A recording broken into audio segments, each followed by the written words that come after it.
ಒಳ್ಳೆ ಆಯುಷ್ಯನ ಪಡಿಬೇಕು ಮತ್ತು ಒಳ್ಳೆ ಆರೋಗ್ಯವನ್ನು ಕೂಡ ಪಡಿಬೇಕು. ಜೊತೆಗೆ ಹೇಗೆ ಅದು ಸಾಧ್ಯ ಆಗುತ್ತೆ? ಮೊದಲನೇದಾಗಿ ವೆರಿ ಇಂಪಾರ್ಟೆಂಟು, ಕಮ್ಮಿ ಊಟ ಮಾಡಿ ಕಮ್ಮಿ ಕ್ಯಾಲರೀಸ್ನ ತಿನ್ನಿ ಹೆಚ್ಚು ಕಾಲ ಆರೋಗ್ಯವಂತರಾಗಿ ಬದುಕಿನದು ಒಂದು ತತ್ವ ಇದೆ, ಒಂದು ಸಿದ್ಧಾಂತ ಇದೆ. ಬರೀ ದೀರ್ಘಾಯುಷ್ಯಲ್ಲ, ಅದು ನಮ್ಮ ಹೃದಯ, ಮೆದುಳು, ಕರುಳು, ಬೇರೆ ಬೇರೆ ಅಂಗಾಂಗಗಳೇನಿದೆ ಅದನ್ನೆಲ್ಲ ಆರೋಗ್ಯಕರವಾಗಿ ಇಡುತ್ತೆ. ನೀವು ಅಡಿಗೆಯನ್ನು ಪ್ರತಿದಿನ ಆ ಟೇಸ್ಟ್ನ ಚೇಂಜ್ ಮಾಡ್ತಾ ಬರಬೇಕಂತೆ, ಇಲ್ಲಾಂದರೆ ನಮ್ಮ ಮೆದುಳು ಏನಾಗುತ್ತೆ, ಮೆದುಳಿನ ನರಕೋಶಗಳು ನಶಿಸೋಗುತ್ತೆ. ಆ್ಯಕ್ಚುಲಿ ನಮ್ಮ ದೇಹ ಮತ್ತು ಮನಸ್ಸಿಗೆ ಎಷ್ಟು ಒಂದು ಒಳ್ಳೆ ಸಂಬಂಧ ಇದೆ ಅಂತಂದರೆ, ಅಂದರೆ ನಿಮ್ಮ ಮನಸ್ಸಿಗೆ ಕನ್ವಿನ್ಸ್ ಆಯಿತು ಅಂದ್ಕೊಳ್ಳಿ ಈ ಥರ ಅಂಥೇಳಿ, ದೇಹ ಅದಕ್ಕೆ ಅಡ್ಜಸ್ಟ್ ಆಗ್ಬಿಡುತ್ತೆ.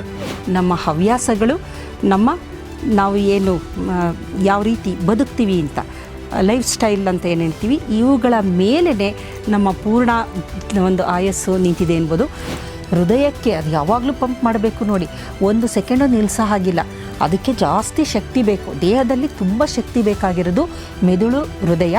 ಆಮೇಲೆ ನಾವು ಹೆಚ್ಚು ತಿಂದಾಗ ಡೈಜೆಸ್ಟಿವ್ ಸಿಸ್ಟಮು, ಕಡಿಮೆ ತಿಂದಾಗ ಅಲ್ಲಿರುವ ಬದಲು ಇದಕ್ಕೆ ಹೆಚ್ಚು ಪ್ರಾಮುಖ್ಯತೆ ಸಿಕ್ಕುತ್ತೆ ನಮಗೆ. ಸ್ವಲ್ಪ ಆಧ್ಯಾತ್ಮದ ಒಂದು ಈ ಮೆಡಿಟೇಷನ್ ಆಗ್ಬೋದು, ಪ್ರಾಣಾಯಾಮ, ಯೋಗ ಪ್ರಾಕ್ಟೀಸ್ ಒಂದು ರೆಗ್ಯುಲರ್ ಆಗಿ ಮಾಡೋ ಅಂಥವ್ರು, ಅವ್ರಿಗೆ ಅಷ್ಟು ವಯಸ್ಸಾದರೂ ಅವರ ವಯಸ್ಸು ಗೊತ್ತಾಗೋದಿಲ್ಲ. ಮತ್ತು ತುಂಬ ಒಂದು ಅವರ ಹೃದಯ, ಮೆದುಳು, ಶ್ವಾಸಕೋಶ ಇದೆಲ್ಲ ತುಂಬ ಒಂದು ಸ್ಟ್ರಾಂಗ್ ಆಗಿ ಇರುತ್ತೆ. ಈ ಕಾರ್ಯಕ್ರಮದ ಪ್ರಾಯೋಜಕರು RM ಸಂಪೂರ್ಣ ಫುಡ್ ಪ್ರಾಡಕ್ಟ್ಸ್. ಉತ್ತಮ ಆರೋಗ್ಯಕ್ಕಾಗಿ ರುಚಿಕರ ಆಹಾರ ಪದಾರ್ಥಗಳು, ಪ್ರತಿ ತುತ್ತಿನಲ್ಲೂ ಅಮ್ಮನ ಕೈ ರುಚಿ. RM ಸಂಪೂರ್ಣ.comಗೆ ಭೇಟಿ ನೀಡಿ, ಇಂದೇ ಆರ್ಡರ್ ಮಾಡಿ.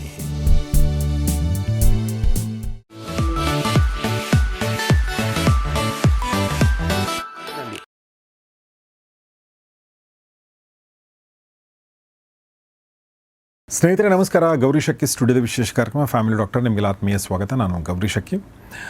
ಫ್ಯಾಮಿಲಿ ಡಾಕ್ಟರ್ ಕಾರ್ಯಕ್ರಮದಲ್ಲಿ ನಮ್ಮೊಂದಿಗೆ ಜಾಯ್ನ್ ಆಗಿದ್ದಾರೆ ಡಾಕ್ಟರ್ ಮಾಲಿನಿ ಎಸ್ ಸುತ್ತೂರ್ ಅವರು. Madam, welcome to the show. ನಮಸ್ತೆ ಮೇಡಮ್. ನಿಮ್ಗೆ ಗೊತ್ತಿರೋ ಹಾಗೆ ಅವರು ಮೈಸೂರು ಯೂನಿವರ್ಸಿಟಿಯ ಡಿಪಾರ್ಟ್ಮೆಂಟ್ ಆಫ್ ಜೆನೆಟಿಕ್ಸ್ ಮತ್ತು ಜೆನೋಮಿಕ್ಸ್ನ ಚೇರ್ಪರ್ಸನ್ ಆಗಿದ್ದಾರೆ. ಇವತ್ತು ನಾನು ಇದಕ್ಕೆ ಮುಂಚೆ ಒಂದು ವಿಡಿಯೋ ಮಾಡಿದ್ದೆ, ಅದರಲ್ಲಿ ನಾನು ಚಿರಂಜೀವಿ ಆಗೋದ್ರ ಬಗ್ಗೆ ಎಲ್ಲ ಮಾತಾಡಿದ್ದೆ. ಅದನ್ನು ಆಸಕ್ತರು ನೋಡಿ ಅದನ್ನು. ಬಟ್ ನಾನು ಈ ಚಿರಂಜೀವಿ ಯಾಕೆ ಪ್ರಸ್ತಾಪ ಮಾಡಿದೆ ಅಂದರೆ, ಪ್ರತಿಯೊಬ್ಬ ಮನುಷ್ಯನಲ್ಲೂ, ಹುಟ್ಟಿದ ಮನುಷ್ಯನಲ್ಲೂ ಕೂಡ ನಾನು ಸುದೀರ್ಘವಾಗಿ ಬದುಕಬೇಕು ಅಂತ ಆಸೆ ಇರುತ್ತೆ. ಸುದೀರ್ಘವಾಗಿ ಬದುಕೋದು ಹೇಗೆ ಅನ್ನೋದು ಒಂದು ಪ್ರಶ್ನೆ, ಆದರೆ ಸುದೀರ್ಘವಾಗಿ ಮತ್ತು ಹೆಲ್ದಿಯಾಗಿ ಬದುಕೋದು ಹೇಗೆ ಅನ್ನೋದು ಇನ್ನೊಂದು ಪ್ರಶ್ನೆ ಮುಖ್ಯ. ಎಷ್ಟೋ ಜನ ಸುದೀರ್ಘವಾಗಿ ಬದುಕ್ತಾರೆ, ಆಮೇಲೆ ಆಸ್ಪತ್ರೆಯಲ್ಲಿ ಸಾಯ್ತಾರೆ, ತುಂಬ ವರ್ಷಗಳ ಕಾಲ ನರಳ್ತಾರೆ, ಬೇರೆ ಬೇರೆ ರೋಗಗಳು ಬಂದಿರ್ತವೆ, ಅವ್ರು ಇರ್ತಾರೆ, ಬಟ್ ಅವ್ರು ಏನೂ ಮಾಡೋಕ್ಕಾಗಲ್ಲ. ಖಂಡಿತ ಆ ಥರ ಒಂದು ಸ್ಥಿತಿನಲ್ಲಿ ತುಂಬ ಜನ ವೃದ್ಧರಿರ್ತಾರೆ, ಅನ್ಫಾರ್ಚುನೇಟ್ಲಿ. ಸೊ ಹೀಗಾಗಿ ನಾನು ಮತ್ತು ಮೇಡಮ್ ಇಬ್ಬರು ಕೂಡ ಮಧ್ಯ ವಯಸ್ಸಿನಲ್ಲಿದ್ದೀವಿ. ಯೌವನವನ್ನು ದಾಟಿ ನಾವು ಮಧ್ಯ ವಯಸ್ಸಿಗೆ ಬಂದಿದ್ದೀವಿ. ನಾವು ಇನ್ನೂ ಒಂದಷ್ಟು ವರ್ಷಗಳಾದಮೇಲೆ ವೃದ್ಧಾಪ್ಯದ ಕಡೆ ನಾವು ನಮ್ಮ ಮುಖ ಮಾಡಬೇಕಾಗತ್ತೆ. ನಮ್ಮ ವಯಸ್ಸಿನ ತುಂಬ ಜನರಿಗೆ ಅದು ಗೊತ್ತಿರುತ್ತೆ. ಸೊ ಈಗ ನಮಗೆ ಆ್ಯಕ್ಚುಲಿ ಹೇಳ್ಬೇಕಂದ್ರೆ, ಈ ಮಧ್ಯ ವಯಸ್ಸು ರೀಚ್ ಆಗ್ತಿರೋ ಹಾಗೆ ಹೆಲ್ತ್ ಬಗ್ಗೆ ಸ್ವಲ್ಪ ಕಾನ್ಷಿಯಸ್ ಆಗ್ತೀವಿ. ಅದಕ್ಕಿಂತ ಮುಂಚೆ ನಮ್ಮನ್ನು ಯಾರು ತಡೆಯೋರು ಅನ್ನೋ ಥರ ಒಂದು ಇರುತ್ತೆ. ಸೊ ಈಗ right time to take note of your health. ಹಾಗಂತ ಚಿಕ್ಕವರು ತಗೋಬಾರ್ದಂತಲ್ಲ, ಚಿಕ್ಕವರು ಕೂಡ ಅದನ್ನು ಗಮನಿಸ್ಕೊಳ್ಳಬೇಕು. ಯಾಕಂದರೆ ಕೆಲವೊಂದ್ಸಲ ಚಿಕ್ಕಂದಿನಲ್ಲಿ ಮಾಡಿದ ತಪ್ಪುಗಳು ಬೇರೆ ಇನ್ನೊಂದು ಟೈಮಲ್ಲಿ ನಿಮಗೆ ಎಫೆಕ್ಟ್ ಮಾಡುತ್ತೆ. ಸೊ ಆ ದೃಷ್ಟಿಯಿಂದ ನನ್ನ ಪ್ರಶ್ನೆ ಏನಂದರೆ, ಒಂದು ಸುದೀರ್ಘವಾಗಿ ಬದುಕೋದು ಹೇಗೆ, ಸುದೀರ್ಘವಾಗಿ ಮತ್ತು ಹೆಲ್ದಿಯಾಗಿ ಬದುಕೋದು, ಅದಕ್ಕೇನಾದರೂ ಟಿಪ್ಸ್ ಇದೆಯಾ? ಯಾಕೆ ಹೆಲ್ದಿಯಾಗಿ ಬದುಕಬೇಕು, ಯಾಕೆ ಸುದೀರ್ಘವಾಗಿ ಬದುಕಬೇಕಂದ್ರೆ ಅದಕ್ಕೊಂದು ಕಾರಣ ಇಟ್ಕೋಬೇಕಲ್ಲ. ಆ ಕಾರಣ ನಾನು ಹೇಳ್ತೀನಿ. ಆ ಕಾರಣ ಅಂದರೆ ಒಳ್ಳೆ ಕೆಲಸ ಮಾಡೋಕ್ಕೆ, ಸೊಸೈಟಿಗೆ ಏನಾದರೂ ವಾಪಸ್ ಕೊಡೋಕ್ಕೆ, ಖುಷಿಯಾಗಿರೋಕ್ಕೆ, ದೇಶ ಸುತ್ತಕ್ಕೆ, ಫ್ಯಾಮಿಲಿ ಜೊತೆಗೆ ಇರೋಕ್ಕೆ ಅನ್ನೋದು ಕಾರಣಗಳು. ಈ ಎಲ್ಲ ಕಾರಣಗಳ ಸತ್ಕಾರಣಗಳನ್ನ ಇಟ್ಕೊಳ್ಳೋಣ ನಾವು, ಕೆಟ್ಟ ಕಾರಣಗಳಲ್ಲ, ಒಳ್ಳೆ ಕಾರಣಗಳನ್ನ ಇಟ್ಕೊಂಡು. ಬಟ್ ನಾವು ಇರಬೇಕು ಅಂದರೆ ಮೇಡಮ್ ಹೆಲ್ಪ್ ಬೇಕಾಗತ್ತೆ ನಮಗೀಗ. ಸೊ ಪ್ರಶ್ನೆ ಏನಂದರೆ, ಒಳ್ಳೆ ಆಯುಷ್ಯನ ಪಡಿಬೇಕು ಮತ್ತು ಒಳ್ಳೆ ಆರೋಗ್ಯವನ್ನು ಕೂಡ ಪಡಿಬೇಕು. ಜೊತೆಗೆ ಹೇಗೆ ಅದು ಸಾಧ್ಯ ಆಗುತ್ತೆ? ಸರ್, ತಾವೇ ಹೇಳಿದ್ರಿ ಆಯುಷನ್ನು ಪಡೆಯೋದಿದೆಯಲ್ಲ, ಈಗ ನಮ್ಮ ಭಾರತೀಯರ ಒಂದು ಆನ್ ಆ್ಯಾವರೇಜ್ ನಾವು 70 ವರ್ಷ ಬದುಕ್ತೀವಿ ನಾವು. ಏಕೆಂತಂದರೆ ಮೊದಲೆಲ್ಲ ಆಯಸ್ಸು ಕಮ್ಮಿ ಇರ್ತಾಯಿತ್ತು.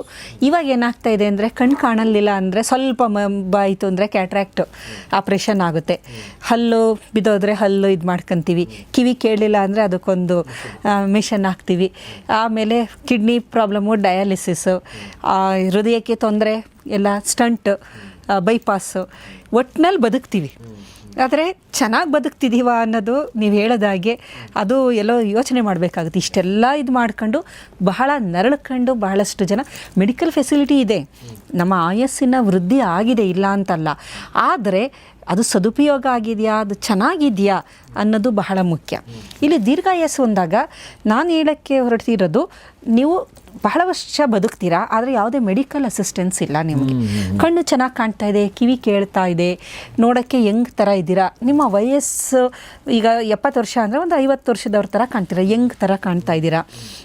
ಈ ಥರ ಬದುಕೋದಿದೆಯಲ್ಲ, ಇದು ಅರ್ಥಪೂರ್ಣ ಒಂದು ಬದುಕು ಅಂತ ನಾವು ಹೇಳಬಹುದು.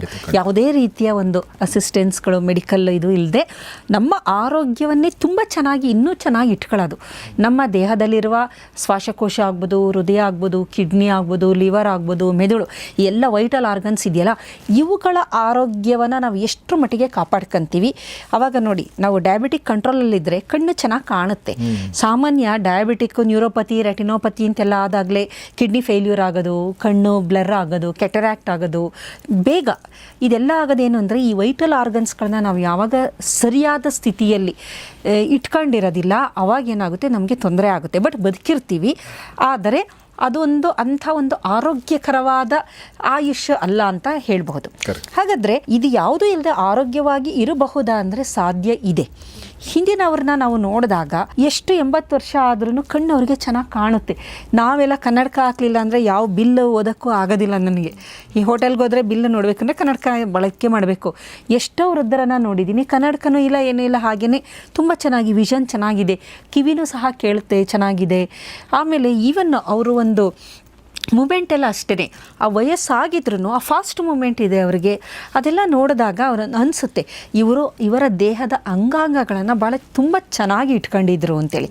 ಹಾಗಾದರೆ ಯಾವ ರೀತಿ ವೈಜ್ಞಾನಿಕವಾಗಿ ನಾವು ಯಾವ ರೀತಿ ಮಾಡಿದ್ರೆ ನಮ್ಮ ದೇಹದ ಎಲ್ಲ ವೈಟಲ್ ಆರ್ಗನ್ಸ್, ಬಹಳ ಮುಖ್ಯವಾದ ಮೆದುಳು, ಹೃದಯ, ಶ್ವಾಸಕೋಶ, ಕಿಡ್ನಿ ಮತ್ತು ಲಿವರ್ ಆಗ್ಬೋದು, ಮತ್ತು ಪ್ಯಾನ್ಕ್ರಿಯಾಸ್ ಆಗ್ಬೋದು, ನಮ್ಮ ಕರುಳಾಗ್ಬೋದು, ತುಂಬ ಚೆನ್ನಾಗಿರುತ್ತೆ ಅಂತ ನಾವು ನೋಡೋದಾದರೆ, ಮೊದಲನೇದಾಗಿ ವೆರಿ ಇಂಪಾರ್ಟೆಂಟು, ಕಮ್ಮಿ ಊಟ ಮಾಡಿ, ಕಮ್ಮಿ ಕ್ಯಾಲರೀಸ್ನ ತಿನ್ನಿ, ಹೆಚ್ಚು ಕಾಲ ಆರೋಗ್ಯವಂತರಾಗಿ ಬದುಕಿ ಅನ್ನೋದು ಒಂದು ತತ್ವ ಇದೆ, ಒಂದು ಸಿದ್ಧಾಂತ ಇದೆ. ಈಟ್ ಲೆಸ್ ಅಂತ, eat less calorie, live long, healthy. ಅದು ಬರೀ 80 ವರ್ಷ 90 ವರ್ಷ ಸುಮ್ಮನೆ ಬದುಕೋದಲ್ಲ, ಹೆಲ್ತಿಯಾಗಿ ಬದುಕುವಂಥದ್ದು. ಇದನ್ನು ಕಡಿಮೆ ತಿನ್ನಿ, ನಿಮ್ಮ ಆಯಸ್ಸಿನ ವೃದ್ಧಿ ಮಾಡ್ಕೊಳ್ಳಿ, ಆರೋಗ್ಯವಂತರಾಗಿ ಆಯಸ್ಸಿನ ವೃದ್ಧಿ ಮಾಡ್ಕೊಳ್ಳಿ ಅನ್ನೋದು ಸಿದ್ಧಾಂತದ ಮೇಲೆ ಬೇಕಾದಷ್ಟು ಅದು ಪ್ರಯೋಗಗಳು ನಡೆದಿದೆ. ಅದರಲ್ಲೂ ಮುಖ್ಯವಾಗಿ ಈ ಒಂದು ಹಣ್ಣಿನ ನೊಣ ಅಂತ ಇದೆ, ಡ್ರೋಸೋಫಿಲಾ ಅಂತ, ಅದರ ಮೇಲೆ ಬೇಕಾದಷ್ಟು ರಿಸರ್ಚ್ ಆಗಿದೆ. ಸಿ ಎಲಿಗೆನ್ಸ್ ಅಂತ ಒಂದಿದೆ. ಇವೆಲ್ಲ ಮಾಡೆಲ್ ಆರ್ಗಾನಿಸಮ್ ರಿಸರ್ಚ್ಗೆ. ಸಿ ಎಲಿಗೆನ್ಸ್ ಅಂತ, ಅದು ಒಂದು ವರ್ಮ್, ಅದು ನಿಮ್ಯಾಟೋಡ್. ಅದರಲ್ಲೂ ಬೇಕಾದಷ್ಟು, ಅದಕ್ಕೆಂದ್ರೆ ಟ್ರಾನ್ಸ್ಪರೆಂಟ್ ವರ್ಮ್, ಅದು ತುಂಬ ಟ್ರಾನ್ಸ್ಪರೆಂಟ್ ಇರ್ತದೆ.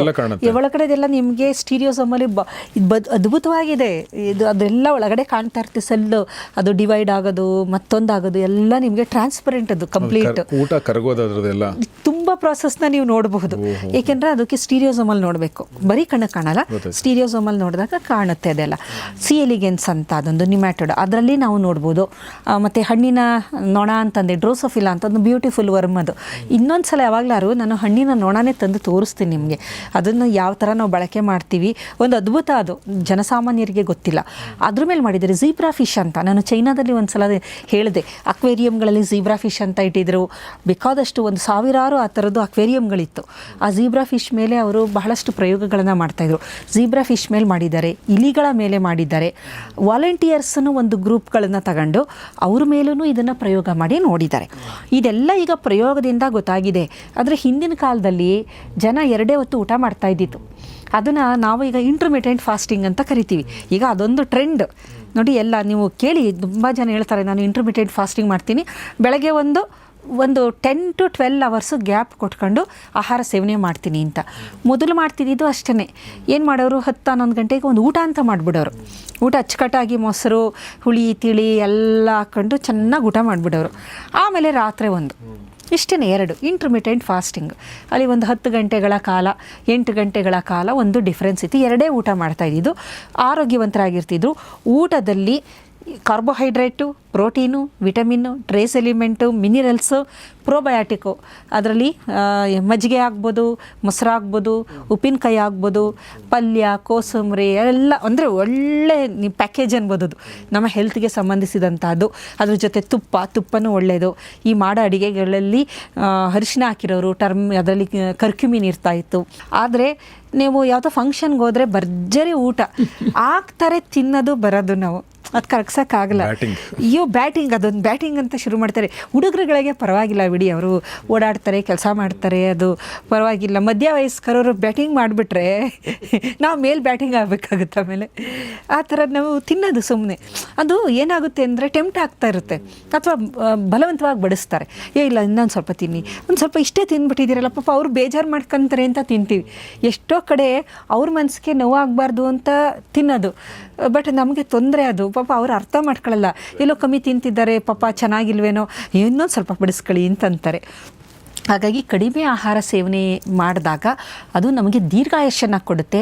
ಬರೀ ದೀರ್ಘಾಯುಷ್ಯ, ಅದು ನಮ್ಮ ಹೃದಯ, ಮೆದುಳು, ಕರುಳು, ಬೇರೆ ಬೇರೆ ಅಂಗಾಂಗಗಳೇನಿದೆ ಅದನ್ನೆಲ್ಲ ಆರೋಗ್ಯಕರವಾಗಿ ಇಡುತ್ತೆ. ಕಡಿಮೆ ಅಂತಂದರೆ ಒಂದು ಸ್ವಲ್ಪ ಈಗ ನನಗೊಂಥರ ಕಡಿಮೆ ಅಂದರೆ ಇನ್ನೊಬ್ರಿಗೆ ಇನ್ನೊಂಥರ ಕಡಿಮೆ ಅನಿಸ್ತಾ ಇರುತ್ತೆ. ಅಂದರೆ ಅವರು ತುಂಬ ಜಾಸ್ತಿ ಅಂತಾರೆ, ಅವ್ರು ಸ್ವಲ್ಪ ಕಡಿಮೆ ಮಾಡಿದ್ರೆ ಅವ್ರು ಕಡಿಮೆ. ನ್ಯೂಟ್ರಿಷನ್ ನಾನು ಹೇಳಿದೆ, ಎಲ್ಲದೂ ಇರಬೇಕು ನಿಮ್ಮ ಆಹಾರದಲ್ಲಿ.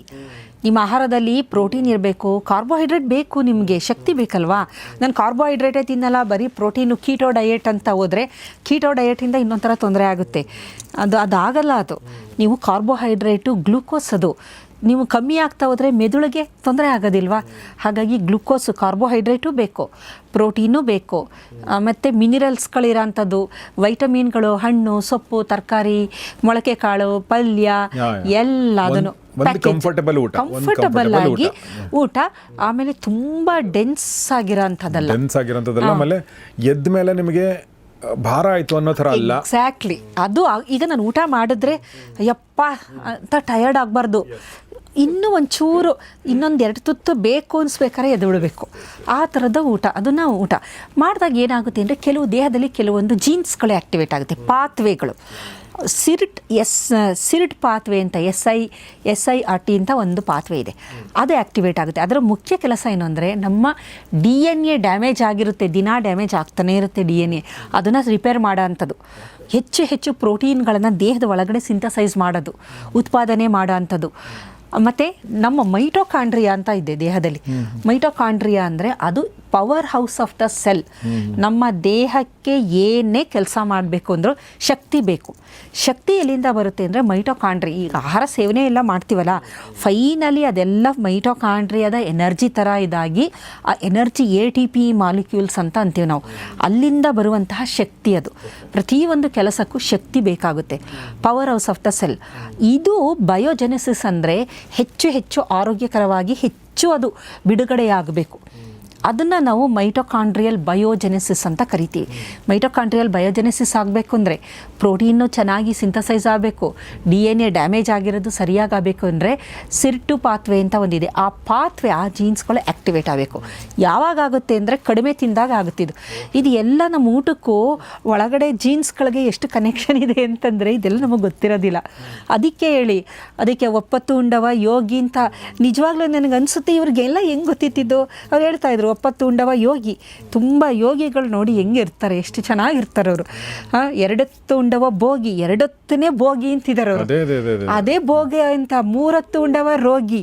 ಈಗ ಎಲ್ಲ ಇಡೀ ಜಗತ್ತಲ್ಲಿ ರೋಗಿಗಳು 4 ಹೊತ್ತು ಉಂಡವ ಹೊತ್ತುಕೊಂಡು ಹೋಗಿ ಅನ್ನೋ ಗಾದೆ ಇದೆಯಲ್ಲ, 4 ಹೊತ್ತು, 5 ಹೊತ್ತು, 3 ಹೊತ್ತು ರೋಗಿ ಮತ್ತು ಕಾಯಿಲೆ ಇದೇನೆ. ಅವ್ರು ಎರಡದು ಭೋಗಿ ಅಂದರೆ 2 ಹೊತ್ತು. ಅದು ನೋಡಿ ಇಂಟರ್ಮಿಟೆಂಟ್ ಫಾಸ್ಟಿಂಗು. ನಾವು ಕೆಲವರಂತಾರೆ ನಾನು ಬರೀ 2 ಹೊತ್ತು ತಿನ್ನೋದು ಅಂತಾರೆ, ದೊಡ್ಡ ಸಾಧನೆ ಅಂತ. ಅದೇ ಭೋಗಿ ಅಂತಾರೆ ಅವರು. ನಾನು 2 ಹೊತ್ತು ಈಗ ನೋಡಿ, ನೀವು ಯೋಗಿ ಆಗಬೇಕು ಅಂದರೆ 1 ಹೊತ್ತು ತಿನ್ನಬೇಕು. ಆವಾಗ ನನ್ನ ಸ್ನೇಹಿತರು ಅವ್ರು ಬಂದಿದ್ರು, ನಾನು ಫಸ್ಟ್ ಟೈಮ್ ಕೇಳಿದ್ದು ಕಾಫಿ ಕುಡಿತೀರಾ ಅಂತಂದೆ. ಇಲ್ಲ, ಕಾಫಿ ಎಲ್ಲ ಕುಡಿಯಲ್ಲ ನಾನು ಅಂತಂದರು. ಹಂಗೆ ಮಾತಾಡಿದೆ ಊಟದ ಬಗ್ಗೆ. ಅವ್ರು ಹೇಳಿದ್ರು, ಗೌರೀಶ್ ನಾನು ದಿನಕ್ಕೆ 1 ಊಟ ಮಾಡೋದು ಅಂತ. ಆಗುತ್ತೆ, ಮಧ್ಯಾಹ್ನ 1 ಊಟ ಮಾತ್ರ. ಹೌದು, ಯೋಗಿನೇ ಅವರು ಯೋಗದಲ್ಲೇ ಇದ್ರು ಮುಂಚೆ. ಬಟ್ ಈಸ್ ಅ ನಾರ್ಮಲ್ ನಮ್ಮ ಥರನೇ ಬಿಸ್ನೆಸ್ ಮಾಡ್ಕೊಂಡಿದ್ದಾರೆ, ಫೋಟೋಗ್ರಾಫರ್ ಎಲ್ಲ. ನಂಗೆ ಆಶ್ಚರ್ಯ ಆಯಿತು. ಇರ್ಬೋದಾ ಅಂತಂದರೆ ಇರ್ಬೋದು ಅಂತ ಹೇಳಿದ್ರು ಅವರು. ಆಗುತ್ತೆ, ಅದು ನಾವು ಯಾವ ರೀತಿ ಅಭ್ಯಾಸ ಮಾಡ್ಕೊತೀವಿ ಅಂತ. ಈಗ ನಾವು ನೈಸರ್ಗಿಕ ಚಿಕಿತ್ಸೆ ಅಂತ ಹೋಗ್ತೀವಲ್ಲ, ಉಪವಾಸ ಮಾಡ್ತೀವಲ್ಲ, ನಾನು ಲಿಕ್ವಿಡ್ ಡಯೆಟಲ್ಲಿ 9 ದಿನ ಇದ್ದೆ, 9 ಡೇಸ್. ನನಗೆ ಫಸ್ಟ್ ನನ್ನ ಬಗ್ಗೆ ನಂಬಿಕೆ ಇಲ್ಲ, ಇರೋಕ್ಕೆ ಸಾಧ್ಯನೇ. ಏಕೆಂತಂದರೆ ಮೊದಲಿಂದ ನಾನು ಸ್ವಲ್ಪ ಫುಡ್ಡಿ ತಿನ್ನೋದು ಜಾಸ್ತಿ ಮೊದಲಿಂದ, ಮತ್ತು ಹಸಿವು ಅನ್ನೋದು ನನಗೆ ಗೊತ್ತಿರಲಿಲ್ಲ ಅಷ್ಟು. ಹಸಿವು ಅನ್ನೋದು ಇವು ಉಪವಾಸ ವ್ರತ ಅವೆಲ್ಲ ಅಂತಾರಲ್ಲ, ಒಳ್ಳೆ ವ್ರತ ಮಾಡಿದ್ರೆ ಒಳ್ಳೆ ಗಂಡ. ಪಾಪ ನಾನು ವ್ರತ ಮಾಡಿದೆ, ಒಳ್ಳೆಯವ್ರು ಸಿಕ್ಕಿದ್ದಾರೆ ನನಗೆ. ಅದು ಗೊತ್ತಿಲ್ಲ ಅಂಥದ್ರಲ್ಲಿ ನನಗೆ ನನ್ನ ಬಗ್ಗೆ ಕಾನ್ಫಿಡೆನ್ಸ್ ಇರಲಿಲ್ಲ. ಆಮೇಲೆ ಯೋಚನೆ ಮಾಡೋದು, ಮಹಾತ್ಮ ಗಾಂಧಿ 21 ದಿನ ಉಪವಾಸ ಮಾಡಿದ್ದಾರೆ ಅಂದರೆ ನಾನು ಯಾಕೆ ಒಂದು 4 ದಿನ ಟ್ರೈ ಮಾಡಬಾರ್ದು ಅಂತ. ಕೊನೆಗೆ ಹಾಗೆ ಮಾಡಿ ಒಂದು 9 ಡೇಸ್ವರೆಗೂ. ಬಟ್ ತುಂಬ ಕಷ್ಟ ಇದೆ, ತುಂಬ ಕಷ್ಟ. ಅದು ಸುಲಭದ ಮಾತಲ್ಲ. 3-4 ದಿನ ಪ್ರಾಣ ಹೋಗಿ ಬಂದ್ಬಿಟ್ಟು ಅನ್ನ ಸಿಕ್ಕಿದ್ರೆ ತಿನ್ಬಿಡೋಣ ಅನ್ನೋ ಥರ ಕನಿಸುತ್ತೆ. ಬಟ್ ಆಮೇಲೆ ಏನಾಗುತ್ತೆ, ದೇಹ, ಅದೇ ಹೇಳೋದು, ದೇಹ ಎಷ್ಟು ಅದ್ಭುತ ಅಂತಂದರೆ ಗ್ರ್ಯಾಜುಯಲಾಗಿ ಅಡ್ಜಸ್ಟ್ ಆಗ್ತಾ ಬರುತ್ತದೆ. ನೀವು ಉಪವಾಸಗಳನ್ನು ಮಾಡ್ತಾ ಬರ್ತಾ ಇದ್ದರೆ ದೇಹ ಅದಕ್ಕೆ ಅಡ್ಜಸ್ಟ್ ಆಗುತ್ತೆ. ನಿಮ್ಗೆ ಯಾವ ಸಂಕಟನೂ ಆಗಲ್ಲ, ಆಮೇಲೆ ಗ್ಯಾಸ್ಟ್ರಿಕ್ಕೂ ಆಗಲ್ಲ. ಅಂದರೆ ಒಂದು ಕ್ರಮಬದ್ಧವಾಗಿ ನಾನು ಇನ್ನೊಂದು ವಿಡಿಯೋದಲ್ಲಿ ಹೇಳಿದ್ದೀನಿ ಅದನ್ನು ಯಾವ ರೀತಿ ಮಾಡಬೇಕು ಅಂತ. ನಾಳೆ ಉಪವಾಸ ಅಂತ ನೈಟ್ ಚೆನ್ನಾಗಿ ನಾವು ತಿಂದರೆ ಖಂಡಿತ ಗ್ಯಾಸ್ಟ್ರಿಕ್ ಆಗಿಬಿಡುತ್ತೆ. ಆಮೇಲೆ ಉಪವಾಸ ಬ್ರೇಕ್ ಮಾಡಬೇಕಾದ್ರೂ ಮಸಾಲೆ ತಿನ್ನಬಾರ್ದು. ನಿಧಾನವಾಗಿ ಅದನ್ನು ಮಾಡ್ಕೊಂಡು ನಿಧಾನವಾಗಿ ಅದನ್ನು ಟೇಪರಿಂಗ್ ಮಾಡೋದು ಎಲ್ಲ ಭಾಳ ಸಿಸ್ಟಮ್ಯಾಟಿಕ್ ಆಗಿ ಮಾಡಬೇಕು. ಆ್ಯಕ್ಚುಲಿ ನಮ್ಮ ದೇಹ ಮತ್ತು ಮನಸ್ಸಿಗೆ ಎಷ್ಟು ಒಂದು ಒಳ್ಳೆ ಸಂಬಂಧ ಇದೆ ಅಂತಂದರೆ, ಅಂದರೆ ನಿಮ್ಮ ಮನಸ್ಸಿಗೆ ಕನ್ವಿನ್ಸ್ ಆಯಿತು ಅಂದ್ಕೊಳ್ಳಿ ಈ ಥರ ಅಂತ ಹೇಳಿ, ದೇಹ ಅದಕ್ಕೆ ಅಡ್ಜಸ್ಟ್ ಆಗುತ್ತೆ. ಖಂಡಿತ. ನೀವು ಒಂದು ಸಣ್ಣ ಒಂದು ಉದಾಹರಣೆ ಹೇಳ್ತೀನಿ. ಈಗ ಒಂದು ಪಾರ್ಕ್ಗೆ ಹೋಗ್ತೀರಾ ಅಲ್ವಾ, ನೀವು ಅಂದ್ಕೊಂಡು ಹೋಗಿರ್ತೀರ 10 ರೌಂಡ್ ನಾನು ಹೊಡಿಬೇಕು ಅಂತ ಅಂದ್ಕೊಂಡು ಹೋಗ್ತೀರಾ. ಈ ಮನಸ್ಸು ಅನ್ನೋದು ಎಷ್ಟು ಒಂದು ಇದು ಅಂತಂದರೆ ಸೋಂಬೇರಿ ಇಲ್ಲ. ನೀವು ಸುಮ್ಮನೆ ಅಂದ್ಕೊಂಡು ಅಯ್ಯೋ ಇವತ್ತು 10 ಯಾಕೆ, ಒಂದು 4 ಸಾಕಲ್ವಾ ಅಂದರೆ ಕಾಲು ನೋವಾಗಿ ಶುರು ಆಗ್ಬಿಡುತ್ತೆ ಅಲ್ವಾ. ಆಮೇಲೆ 10 ಅಂದರೆ ಕರೆಕ್ಟ್ 10 ಮುಗಿತಿದ್ದಂಗೆ ಸುಸ್ತಾಗ್ಬಿಡುತ್ತೆ. ಎಷ್ಟು ಮನಸ್ಸಿದೆಯಲ್ಲ, ಅದು ಎಂಥ ಅದ್ಭುತ ಅಂತಂದರೆ, ಮತ್ತೆ ಮಹಾ ಸೋಂಬೇರಿ ಅದು. ಕಂಫರ್ಟ್ ಕೊಡಕ್ಕೆ ಅದು ಯಾವಾಗಲೂ ಅಷ್ಟೇ. ಮೆದುಳಿನ ಕೆಲಸ ಏನು ಅಂದರೆ ಆದಷ್ಟು ಕಂಫರ್ಟ್ ಝೋನ್ನಲ್ಲೇ ನಮ್ಮನ್ನು ಇಡೋದಕ್ಕೆ ಅದು ಪ್ರಯತ್ನ ಪಡುತ್ತೆ. ಹಾಗಾಗಿ ನಮಗೆ ಸ್ವಲ್ಪ ತೊಂದರೆಗಳು ಜಾಸ್ತಿ. ಅದಕ್ಕೆ ಹೇಳೋದು, ನಾವು ಕಂಫರ್ಟ್ ಝೋನಲ್ಲಿ ಇರಬಾರ್ದು ಅಂತ. ನಾವು ಯಾವಾಗ ಕಂಫರ್ಟ್ ಝೋನಲ್ಲಿ ಇರೋದಿಲ್ಲ, ರೆಸ್ಟಿಂಗ್ ಹೋಗ್ಬೇಕದು. ಮೆದುಳು ಕಂಫರ್ಟ್ ಝೋನ್ಗೆ ಏನಕ್ಕೆ ಹೋಗೋದು ಅಂದರೆ ಅದು ರೆಸ್ಟ್ ಮಾಡ್ಕೊಂಬಿಡ್ಬೇಕು. ಮೆದುಳಿಗೆ ನೀವು ಏನೇ ಕೆಲಸ ಮಾಡದೆ ಹೋದ್ರು 20 to 25% of the blood supply ಮೆದುಳಿಗೆ ಹೋಗುತ್ತೆ. ಏನು ಮಾಡಲಿಲ್ಲ ಅಂದ್ರೂ ಅಷ್ಟು ಬೇಕೇ ಬೇಕು ಅದಕ್ಕೋಸ್ಕರ. ಅದೇನು ಮಾಡುತ್ತೆ, ಕಂಫರ್ಟಬಲ್ ಝೋನಲ್ಲಿದ್ದಾಗ ಅದು ಅಷ್ಟೊಂದು ಇದಾಗಿರಲ್ಲ. ಸೊ ಅದಕ್ಕೋಸ್ಕರ ಅದು ಯಾವಾಗಲೂ ಲೇಝಿ ಇದರಲ್ಲೂ. ಬಟ್ ಅನ್ಕಂಫರ್ಟಬಲ್ ಝೋನಲ್ಲೇ ನಾವು ಇರಬೇಕು. ಇದ್ದಾಗ ಮಾತ್ರ ಮೆದುಳಿನಲ್ಲಿ ಎಲ್ಲ ಕಾರ್ಯಚಟುವಟಿಕೆಗಳು ಸರಿಯಾಗೋದು. ಇದರಲ್ಲಿ ಇನ್ನೊಂದು ಪಾತ್ವೆ ಇದೆ, MTOR ಪಾತ್ವೆ ಅಂತ. ಆ ಪಾತ್ವೆದು ಕೆಲಸ ಏನು ಅಂತಂದರೆ ಏಜಿಂಗ್ನ ಜಾಸ್ತಿ ಮಾಡೋದು. ಆ ಜೀನ್ಸ್ಗಳು ಆ್ಯಕ್ಟಿವೇಟ್ ಆಗ್ತಾ ಬಂದರೆ ಏಜಿಂಗು ಜಾಸ್ತಿ ಆಗುತ್ತೆ. ನಾವು ಉಪವಾಸ ಮಾಡಿದಾಗ ಏನಾಗುತ್ತೆ ಅಂದರೆ ಆ ಪಾತ್ವೆ ಕಮ್ಮಿ ಆಗ್ತಾ ಬರುತ್ತೆ. ಈ ಪಾತ್ವೆ ಅಂದರೆ ಒಳಗಡೆ ನಡೆಯುವ ರಾಸಾಯನಿಕ ಕ್ರಿಯೆಗಳು. MTOR ಜೀನ್ ಅನ್ನೋದು ಒಂದು ರಾಸಾಯನಿಕ ಕ್ರಿಯೆ ನಡೆಸುತ್ತೆ. ಆ ಜೀನ್ಗಳನ್ನು ನಾವು ಶಟ್ ಡೌನ್ ಮಾಡಿದ್ರೆ, ಅದು ಕಮ್ಮಿ ಆಗ್ತಾ ಬಂದರೆ ನಮಗೆ ದೀರ್ಘಾಯುಷ್ಯನ ನೀಡುವಂಥದ್ದು. ಇದನ್ನು ನಾವು ಉಪವಾಸದಿಂದ ಮಾಡ್ಬೋದು, ಎಕ್ಸಸೈಸಿಂದ ಈ ಪಾತ್ವೆನ ಆ್ಯಕ್ಟಿವೇಟ್ ಮಾಡ್ಬೋದು, ಒಳ್ಳೆ ನಿದ್ರೆಯಿಂದ ಮಾಡ್ಬೋದು. ಈ ಥರದ್ದು ಬೇಕಾದಷ್ಟು ವಿಧಾನಗಳಿದೆ. ಇದೆಲ್ಲ ಮಾಡೋದ್ರಿಂದ ನಮಗೆ ದೀರ್ಘಾಯುಷ್ಯನ ಅದು ನೀಡುತ್ತೆ. ಏನಕ್ಕೆ ಅಂದರೆ ಇದು ಡೌನ್ ಆದರೆ ದೇಹದಲ್ಲಿ ಆಟೋಫೇಜಿ ಅಂತ ಒಂದು ಕ್ರಿಯೆ ಶುರು ಆಗುತ್ತೆ. ಆಟೋಫೇಜಿ ಅನ್ನೋದಿದೆಯಲ್ಲ, 2014ರಲ್ಲಿ ಜಪಾನಿನ ವಿಜ್ಞಾನಿಗೆ ಆಟೋಫೇಜಿಯಿಂದ ಕ್ಯಾನ್ಸರ್ನ ಕ್ಯೂರ್ ಮಾಡ್ಬೋದು ಅನ್ನೋದಕ್ಕೆ ಒಂದು ಫಿಸಿಯಾಲಜಿ ಮತ್ತು ಮೆಡಿಸಿನ್ಗೆ ಒಂದು ನೊಬೆಲ್ ಪ್ರೈಸ್ ಬಂತು. ಕಾರಣ ಏನು ಅಂತಂದರೆ, ಆಟೋಫೇಜಿ ಅಂತಂದರೆ ಉಪವಾಸ ಮಾಡಿದಾಗ ಆಟೋಫೇಜಿ ಆ್ಯಕ್ಟಿವೇಟ್ ಆಗುತ್ತೆ. ನೀವು ಇವತ್ತು ಫಾಸ್ಟಿಂಗ್ ಮಾಡ್ತಾ ಇದ್ದೀರಾ, ಆ್ಯಕ್ಟಿವೇಟ್ ಆಗುತ್ತೆ. ಯಾವ ರೀತಿ ಅಂತ ನಾವು ನೋಡೋದಾದರೆ, ನಿಮ್ಮ ದೇಹದಲ್ಲಿ ಒಳಗಡೆ ಕೆಲವೊಂದು ಜೀವಕೋಶಗಳು ಹಾಳಾಗ್ಬಿಟ್ಟಿದೆ, ಅದು ಡ್ಯಾಮೇಜ್ ಆಗಿದೆ. ನೀವು ಆಹಾರ ಸೇವನೆ ಮಾಡ್ತಾನೇ ಇದ್ದರೆ ಅದು ಹಾಗೇ ಇರುತ್ತದೆ. ನೀವು ಯಾವಾಗ ಆಹಾರ ಸೇವನೆ ಮಾಡೋದು ನಿಲ್ಲಿಸ್ತೀರ, ಹೊರಗಡೆಯಿಂದ ನನಗೆ ಎನರ್ಜಿ ಸಿಗ್ತಾ ಇಲ್ಲ. ದೇಹ ಎಷ್ಟು ಚಾಲಕಾಗಿದೆ ಅಂತಂದರೆ ಅದಕ್ಕೆ ನಾನು ದೇಹನ ಬ್ರಹ್ಮಾಂಡ ಅಂತ ಅನ್ನೋದು. ದೇಹ ಏನು ಮಾಡುತ್ತೆ, ಎನರ್ಜಿ ಹೊರಗಡೆಯಿಂದ ಬರ್ತಾ ಇಲ್ಲ. ಏನು ಮಾಡೋದು, ಇರೋ ಎನರ್ಜಿನ ಮೇಂಟೈನ್ ಮಾಡಬೇಕು. ಮೇಂಟೆನೆನ್ಸ್ ದೇಹದ ಕೆಲಸ ಏನು ಅಂತಂದರೆ, ಯಾವ ಅಂಗಾಂಗಗಳು ಹಾಳಾಗದೇ ಇದ್ದಾಗೆ ಎನರ್ಜಿ ಸಿಕ್ಕಲಿಲ್ಲ ಅಂದರೂ ದೇಹವನ್ನು ಮೇಂಟೈನ್ ಮಾಡಬೇಕು. ಏನು ಮಾಡುತ್ತವಾಗ, ಇರುವ ಎನರ್ಜಿಯನ್ನು ಏನು ಆಲ್ರೆಡಿ ಸ್ಟೋರ್ ಆಗಿರುತ್ತೆ ಅದನ್ನು ಒಳ್ಳೆಯ ಜೀವಕೋಶಗಳಿಗೆ ಕೊಡುತ್ತೆ. ಯಾವ ಜೀವಕೋಶಗಳು ಹ್ಯಾಂಡಿಕ್ಯಾಪ್ಡ್ ಹ್ಯಾಂಡಿಕ್ಯಾಪ್ ಅಂದರೆ ಹಾಳಾಗಿದೆ ಅಥವಾ ಕಾಯಿಲೆ ಇರೋಂಥದ್ದು, ಪ್ಯಾಥೋಜನ್ ಇರೋಂಥದ್ದು, ಕ್ಯಾನ್ಸರ್ ಸೆಲ್ಗಳು, ಇದನ್ನು ಏನು ಮಾಡುತ್ತೆ, ಆಟೋಫೇಜಿ ಅನ್ನೋ ಆ ಪ್ರೋಸೆಸ್ಸಿಂದ ಅದನ್ನು ನಾಶ ಮಾಡುತ್ತೆ. ಅದಕ್ಕೋಸ್ಕರ ಅವರು ತೋರಿಸಿರೋದು ಆಟೋಫೇಜಿಯಿಂದ ಕ್ಯಾನ್ಸರ್ ಜೀವಕೋಶಗಳನ್ನು ನಾಶ ಮಾಡ್ಬೋದು ಅಂತ. ಆಟೋಫೇಜಿನ ಆ್ಯಕ್ಟಿವೇಟ್ ನೀವು ಯಾವಾಗ ಮಾಡ್ತೀರಾ ಅಂತಂದರೆ ಉಪವಾಸ ಇದ್ದಾಗ. ಅವಾಗೇನಾಗುತ್ತೆ, ಆಟೋಫೇಜಿಲಿ ಏನು ಮಾಡುತ್ತೆ, ಈ ಜೀವಕೋಶ ಇದೆಯಲ್ಲ ಇದನ್ನು ನಾಶ ಮಾಡುತ್ತೆ. ನಾಶ ಮಾಡಿದಾಗ ಬ್ರೇಕ್ ಮಾಡುತ್ತೆ ಅಂತ ಇಟ್ಕೊಳ್ಳಿ. ಅದರಲ್ಲಿ ಒಳಗಡೆ ಕೆಲವೊಂದು ಇಂಪಾರ್ಟೆಂಟ್ ಕಾಂಪೊನೆಂಟ್ ಹೆಲ್ತಿಯಾಗಿದೆ, ಅದನ್ನು ಬಳಕೆ ಮಾಡ್ಕೊಳ್ಳುತ್ತೆ. ರೀಸೈಕ್ಲಿಂಗ್, ಅದನ್ನು ಒಡೆದು ಅದರಲ್ಲಿಂದ ಒಳ್ಳೆಯದನ್ನು ತಗೊಂಡು ಇದನ್ನು ಮ್ಯಾಕ್ರೋಫೇಜಸ್ಸು ಅದನ್ನು ನಾಶ ಮಾಡೋ ಅಂಥದ್ದು. ಸೊ ಎಲ್ಲಿ ಇದು ಆರಂಭ ಆಗುತ್ತೆ, ನಿಮ್ಮ ದೀರ್ಘಾಯಸ್ಸು ಬೇಕು, ಎಲ್ಲ ಹೆಲ್ತು, ನಮ್ಮ ಎಲ್ಲ ಆರ್ಗನ್ಸು ಚೆನ್ನಾಗಿರಬೇಕು ಅಂದರೆ ಉಪವಾಸ ಮಾಡಲೇಬೇಕಿದು. ವೆರಿ ಎಸೆನ್ಷಿಯಲ್, ಇದು ಮಾಡಲೇಬೇಕು. ಮತ್ತು ಉಪವಾಸ ಮಾಡಿದಾಗ ಏನಾಗುತ್ತೆ, ದೇಹದಲ್ಲಿ ಇನ್ಫ್ಲಮೇಷನ್ ಬಗ್ಗೆ ತುಂಬ ಹೇಳಿದ್ದೀನಿ ನಾನು. ಇನ್ಫ್ಲಮೇಷನ್ ಅನ್ನೋದಿದೆಯಲ್ಲ, ಈ ಇನ್ಫ್ಲಮೇಷನ್ನು ನಮ್ಮ ಕಾಯಿಲೆಗಳ ಮೂಲ ಅಂತ. ದೇಹದಲ್ಲಿ ಏನೇ ತೊಂದರೆಗಳಾಗಬೇಕು ಅಂದರೆ ಪ್ರೋ ಇನ್ಫ್ಲಮೇಟರಿ ಸೈಟೋಕೈನ್ಸ್ಗಳಂತ ಇದೆ. ಆ ಸೈಟೋಕೈನ್ಸ್ಗಳು ಆ್ಯಕ್ಟಿವೇಟ್ ಆಗಿಬಿಟ್ರೆ ನಮಗೆ ಇನ್ಫ್ಲಮೇಷನ್ನು ಬರುತ್ತೆ. ಅದರಲ್ಲಿ ಮುಖ್ಯವಾಗಿ IL-6 ಮತ್ತು IL ಇಂಟರ್ಲ್ಯೂಕಿನ್ 6, ಇಂಟರ್ಲ್ಯೂಕಿನ್ 1 ಆಲ್ಫಾ ಮತ್ತು ಟ್ಯೂಮರ್ ನೆಕ್ರೋಸಿಸ್ ಫ್ಯಾಕ್ಟರ್ ಅಂತೆಲ್ಲ ಇದೆ. ಇವು ಪ್ರೋ ಇನ್ಫ್ಲಮೇಟರಿ ಸೈಟೋಕೈನ್ಗಳು. ಇವುಗಳು ಯಾವಾಗಲೂ ಕಮ್ಮಿ ಇರಬೇಕು, ನಾವು ಆವಾಗ ಹೆಲ್ತಿಯಾಗಿರ್ತೀವಿ. ಆ್ಯಂಟಿ ಇನ್ಫ್ಲಮೇಟರಿ ಸೈಟೋಕೈನ್ಸ್ ಅಂತ ಇದೆ, IL-10, ಇಂಟರ್ಲ್ಯೂಕಿನ್ 10 ಅಂತ ಇದೆ. ಇವುಗಳೆಲ್ಲ ಜಾಸ್ತಿ ಇದ್ದಾಗ ನಾವು ಹೆಲ್ತಿಯಾಗಿ ಇರ್ತೀವಿ. ಸೊ ಉಪವಾಸ ಮಾಡಿದಾಗ ಈ ಪಾತ್ವೆ ಇದೆಯಲ್ಲ, ಈ MTOR ಪಾತ್ವೆ ಇದೆಯಲ್ಲ, ಇದೇನು ಮಾಡುತ್ತೆ, ಇನ್ಫ್ಲಮೇಷನ್ನ ಕಮ್ಮಿ ಮಾಡ್ತಾ ಬರುತ್ತೆ. ತುಂಬ ಅದ್ಭುತ. AMPK ಪಾತ್ವೆ ಅಂತ ಇನ್ನೊಂದು ಪಾತ್ವೆ ಇದೆ. ಅಂದರೆ ಪಾತ್ವೆ ಅಂತಂದರೆ ಕೆಮಿಕಲ್ ರಿಯಾಕ್ಷನ್ಗಳು. ಇದೇನು ಮಾಡುತ್ತೆ ಅಂತಂದರೆ ನಮ್ಮ ಮೈಟೋಕಾಂಡ್ರಿಯಾ ಹೆಲ್ತಿಯಾಗಿರೋ ಥರ ನೋಡ್ಕೊಳ್ಳುತ್ತೆ. ನಮ್ಮ ಮೆದುಳಿನಲ್ಲಿ, ಹೃದಯದಲ್ಲಿ ಜಾಸ್ತಿ ಮೈಟೋಕಾಂಡ್ರಿಯಾ ಇದೆ, ಮತ್ತು ಸ್ನಾಯುಗಳಲ್ಲಿ. ಕಾರಣ ಏನಂದರೆ ಮೆದುಳಿಗೆ ತುಂಬ ಶಕ್ತಿ ಬೇಕು. ಹೃದಯಕ್ಕೆ ಅದು ಯಾವಾಗಲೂ ಪಂಪ್ ಮಾಡಬೇಕು ನೋಡಿ, 1 ಸೆಕೆಂಡು ನಿಲ್ಲಿಸೋ ಹಾಗಿಲ್ಲ. ಅದಕ್ಕೆ ಜಾಸ್ತಿ ಶಕ್ತಿ ಬೇಕು. ದೇಹದಲ್ಲಿ ತುಂಬ ಶಕ್ತಿ ಬೇಕಾಗಿರೋದು ಮೆದುಳು, ಹೃದಯ. ಆಮೇಲೆ ನಾವು ಹೆಚ್ಚು ತಿಂದಾಗ ಡೈಜೆಸ್ಟಿವ್ ಸಿಸ್ಟಮು, ಕಡಿಮೆ ತಿಂದಾಗ ಅಲ್ಲಿರುವ ಬದಲು ಇದಕ್ಕೆ ಹೆಚ್ಚು ಪ್ರಾಮುಖ್ಯತೆ ಸಿಕ್ಕುತ್ತೆ ನಮಗೆ. ಈಗ ನಾವೇನು ಮಾಡ್ತಾ ಇದ್ದೀವಿ, ತಿಂದು ಆಹಾರ ಜೀರ್ಣ ಆಗಬೇಕು, ನಮ್ಮ ಜೀರ್ಣಾಂಗ ವ್ಯವಸ್ಥೆಗೆ ಇದೆಯಲ್ಲ ತುಂಬ ಪ್ರೆಷರ್ ಕೊಡ್ತಾ ಇದ್ದೀವಿ ನಾವು ಅಲ್ವಾ. ಆಮೇಲೆ ನಾವು ತಿನ್ನುವಂತಹ ಈ ವಿಷಗಳದ್ದು ಫುಡ್ ಅಡಿಟಿವ್ಸ್ಗಳು, ಕಲರಿಂಗ್ ಏಜೆಂಟು ಲಿವರ್ಗೆ ಅದು ಆ್ಯಕ್ಟಿವೇಟ್ ಆಗಬೇಕು. ಅದ್ರ ಜೊತೆಗೆ ಚೆನ್ನಾಗಿ ಆಲ್ಕೋಹಾಲು, ಸ್ಮೋಕಿಂಗು ಎಲ್ಲ ಆದರೆ ಲಿವರ್ಗೆ ಪ್ರಾಬ್ಲಮ್ ಅದು, ಆಯಿತಾ. ಹಾಗಾಗಿ ಏನಾಗ್ತಿದೆ, ನಮ್ಮ ಎನರ್ಜಿ ಜಾಸ್ತಿ ವ್ಯಯ ಆಗ್ತಾ ಇರೋದು ಈ ಕೆಳಭಾಗದಲ್ಲೇ ವ್ಯಯ ಆಗ್ತಾಯಿದೆ. ಮೇಲ್ಭಾಗಕ್ಕೆ ಬೇಕಾಗಿರೋದು ಹೃದಯಕ್ಕೆ ಬೇಕು, ಮೆದುಳಿಗೆ ಬೇಕು, ಸರಿಯಾಗಿ ಡಿಸ್ಟ್ರಿಬ್ಯೂಷನು ಆಗ್ತಾಯಿಲ್ಲ. ಹಾಗಾಗಿ ಕಡಿಮೆ ಯಾವಾಗ ಸೇವನೆ ಮಾಡ್ತೀವಿ, ಇದಕ್ಕೆ ಹೆಚ್ಚು ಮೈಟೋಕಾಂಡ್ರಿಯಾಗಳು ಸಿಕ್ಕೋದ್ರಿಂದ ಅವುಗಳ ಮೈಟೋಕಾಂಡ್ರಿಯಾದ ಬಯೋಜೆನಿಸಿಸು ಚೆನ್ನಾಗಿರುತ್ತೆ. ಮತ್ತು ಮೈಟೋಕಾಂಡ್ರಿಯಾ ಹೃದಯದಲ್ಲಿ, ಮೆದುಳಿನಲ್ಲಿ ಜಾಸ್ತಿ ಪ್ರಮಾಣದಲ್ಲಿ ಹೆಚ್ಚಾಗಿ ಲಭ್ಯವಿರೋದ್ರಿಂದ ಇವೆರಡು ತುಂಬ ಚೆನ್ನಾಗಿ ಇರುತ್ತೆ. ಸೊ ಈ ದೀರ್ಘಾಯುಷ್ಯಗೆ ಆಹಾರದ ಬಗ್ಗೆ ನಾನು ಹೇಳಿದೆ, ಮತ್ತು ಇನ್ಫ್ಲಮೇಷನ್ ಬಗ್ಗೆ ಹೇಳಿದೆ. ಇದರ ಜೊತೆಗೆ ದೀರ್ಘಾಯುಷ್ಯವಾಗಿ ತುಂಬ ಚೆಂದಾಗಿ ಲಾಂಗ್ ಲೀವ್ ಹೆಲ್ತಿ ಅಂತ ಆಗೋದಾದರೆ ಮೆದುಳು ಚೆನ್ನಾಗಿ ಕೆಲಸ ಮಾಡಬೇಕು. ಮೆದುಳು ಚೆನ್ನಾಗಿ ಕೆಲಸ ಮಾಡಬೇಕು ಅಂತಂದರೆ ನಮಗೆ ಮೊದಲನೇದಾಗಿ 7 ಗಂಟೆಗಳ ದೀರ್ಘಾವಧಿ ನಿದ್ರೆ ಬೇಕು ನಮಗೆ. ಆ ನಿದ್ರೆ ಇದ್ದಾಗ ಏನಾಗುತ್ತೆ, ಬೇಕಾದಷ್ಟು ಹಾರ್ಮೋನುಗಳು ನಿದ್ರೆಯ ಸಂದರ್ಭದಲ್ಲಿ ಬಿಡುಗಡೆ ಆಗುತ್ತೆ, ಗ್ರೋತ್ ಹಾರ್ಮೋನ್ಗಳು.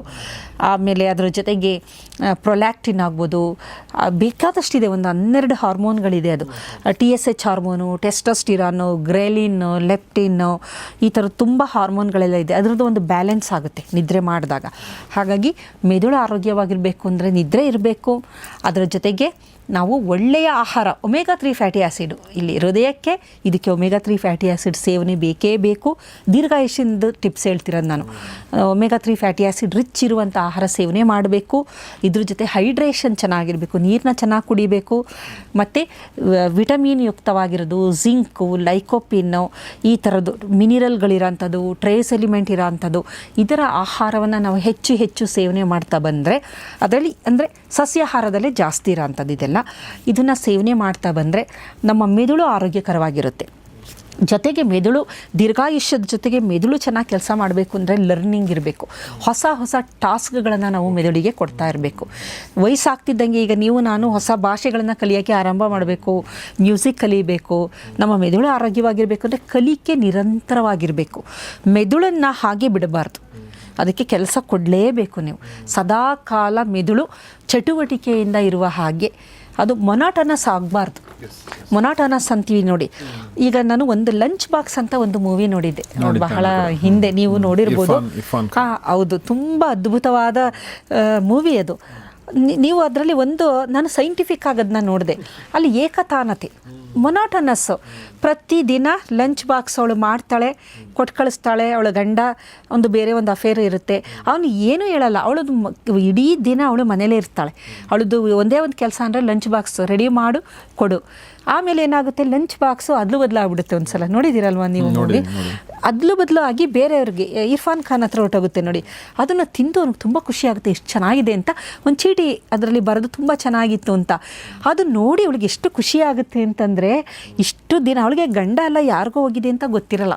ಏಕೆಂದರೆ ಮುಂಬೈಯಲ್ಲಿ ಈ ಲಂಚ್ ಬಾಕ್ಸ್ನ ಇದು ಮಾಡೋ ಅಂಥದ್ದು ಇದೆಯಲ್ಲ, ಆ ವ್ಯವಸ್ಥೆ ಅದ್ಭುತವಾಗಿದೆ. ಎಲ್ಲೂ ಯಾರ ಲಂಚ್ ಬಾಕ್ಸು ಬೇರೆಯವ್ರಿಗೆ ತಲುಪಲ್ಲ, ಅಷ್ಟು ಚೆನ್ನಾಗಿ ಅವರು ಒಂದು ವ್ಯವಸ್ಥೆಯನ್ನು ಮಾಡ್ಕೊಂಡಿರ್ತಾರೆ. ಸೊ ಇವಳು ಇಮ್ಯಾಜಿನ್ನು ಮಾಡಿಲ್ಲ ಲಂಚ್ ಬಾಕ್ಸ್ ಅದು ಬದಲಾಗಿದೆ ಅಂತ.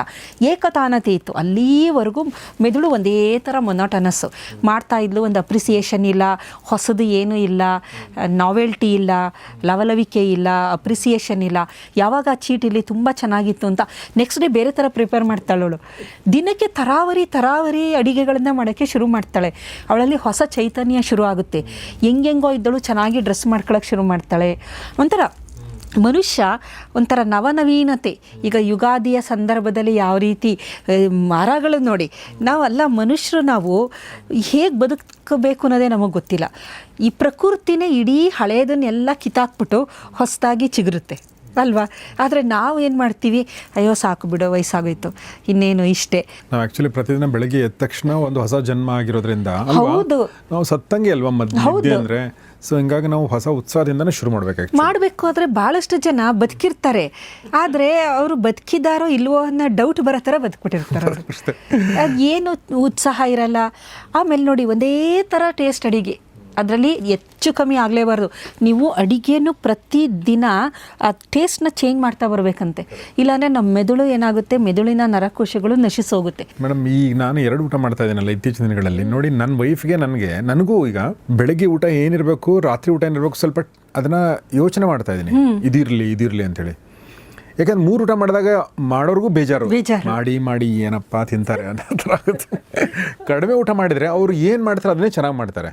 ಹೌದು ಅಲ್ವಾ? ಹಾಗಾಗಿ ಈಗ ಮೆದುಳು, ಈಗ ನಾನು ಹೇಳಿದೆ ದೀರ್ಘಾಯುಷ್ಯ ಅಂತಂದರೆ ಮೆದುಳಿನ ಆರೋಗ್ಯನೂ ಮುಖ್ಯ ಅಲ್ವಾ?